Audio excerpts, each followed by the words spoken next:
17 জানুৱাৰীৰ দিনটোত বিশ্ব দৰবাৰত জিলিকি উঠিলে অসমৰ বাগৰুম্বাই। বাগৰুম্বা দহৌ অনুষ্ঠানত উপস্থিত আছিলে অসমৰ মুখ্যমন্ত্ৰী, দেশৰ প্ৰধানমন্ত্ৰীকে ধৰি বহু গণ্যমান্য ব্যক্তি। সেই অনুষ্ঠানত সুকলমে হৈ যোৱাৰ পিছত কালিৰ দিনটোত ফেচবুকত বিস্ফোৰক অভিযোগ আনিছে আপচুৰ সভাপতি দীপেন বড়োৱে। তেখেতে উল্লেখ কৰিছে যে মোৰ পিছফালে থকা গেট নম্বৰ 24A, 24B আৰু 24 নম্বৰ গেটত প্ৰৱেশদ্বাৰত কিছু তেখেতসকলে বাধা আৰোপৰ কথা উল্লেখ কৰিছে। সতীৰ্থ, প্ৰথমতে এই গেট নম্বৰ 24A আৰু গেট নম্বৰ 24Bত কিমান মানুহে প্ৰৱেশ কৰিব পাৰে তাৰ এখন বেনাৰ মই এই মুহূৰ্তত দেখুৱাব বিচাৰিছোঁ। 24A নম্বৰ গেটত 10টা বিশেষ ব্যক্তিক তেখেতসকলে বা 10টা খৰপত তেখেতসকলে সেই গেটখনৰ প্ৰৱেশদ্বাৰৰ বাবে বিশেষ ব্যৱস্থা কৰিছিলে। আৰু গেট নম্বৰ 24Bত যদি উল্লেখ কৰোঁ যে সেই গেটেৰে 6টা বিশেষ কেটেগৰীৰ লোকক প্ৰৱেশ কৰিব দিছিলে।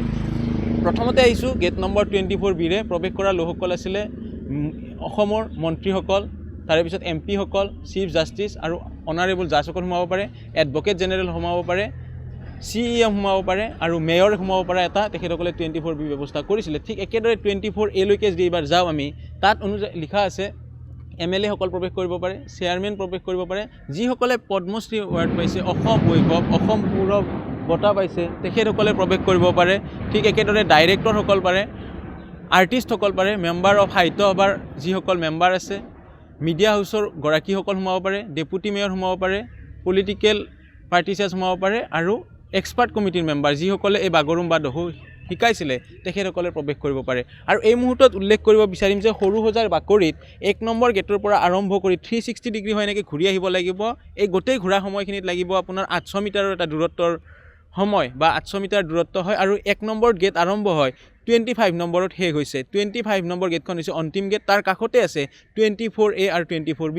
মই এতিয়া 24 গেটলৈকে যাম। তেখেতে অভিযোগ উত্থাপন কৰিছিলে যে সামাজিক মাধ্যমত যে 24 number gate, 24A, 24B number গেটত বহু চৰকাৰ প্ৰশাসনৰ বিষয়া কৰ্মচাৰী নিয়োগ কৰা হৈছিলে, কিন্তু তেখেতসকলে দায়িত্বত কিছু তেখেতসকলে বাধা আৰোপ কৰিছিলে। য'ত বড়ো নৃত্য ট্ৰেডিশ্যনেলভাৱে দেখুওৱা হৈছিলে, সেই বড়ো নৃত্য ট্ৰেডিশ্যনেল ড্ৰেছ পিন্ধি অহা লোকক বাধা আৰোপ কৰিছিলে। বহু লোককে প্ৰৱেশদ্বাৰত তেখেতসকলে হাৰাশাস্তি কৰাৰ অভিযোগ উত্থাপন কৰিছে। ঠিক একেদৰে আপচুৰ সভাপতিগৰাকীয়ে উল্লেখ কৰিছে যে ইয়াতকৈ যদি বেছি মানুহ তেখেতসকলে 2ৰ পৰা 9 লক্ষাধিক মানুহ যেতিয়া বড়ো সভা হয় বা তেখেতসকলৰ বড়ো সমাজৰ বিশেষ মিটিং হয়, সেয়া বড়োলেণ্ড মহোৎসৱ বুলি কৈছে, সেয়া দিল্লীত অনুষ্ঠিত হৈছিলে। দিল্লীত অনুষ্ঠিত হোৱাতেও কোনো ধৰণৰ আৰক্ষী প্ৰশাসনে হওক বা প্ৰশাসন যন্ত্ৰৰ সহায় নোলোৱাকৈ আপচুই নিজাববীয়াকৈ সেইসমূহ সকলো কাম কাজ তদাৰক কৰা বুলি উল্লেখ কৰিছিলে যে সফলভাৱে কৰিছিলে, কোনো লোককে বাধা আৰোপ কৰা নাছিলে।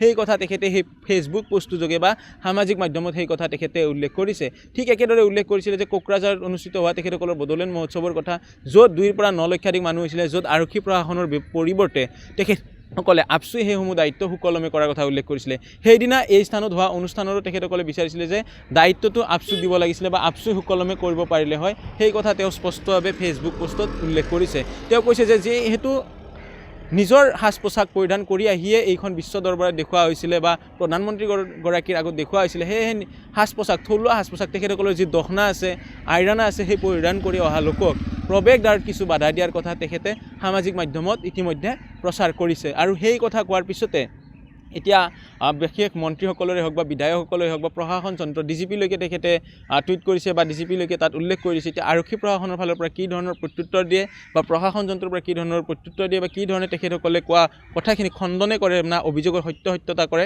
সেয়া সময়ত হ'ব লক্ষণীয়।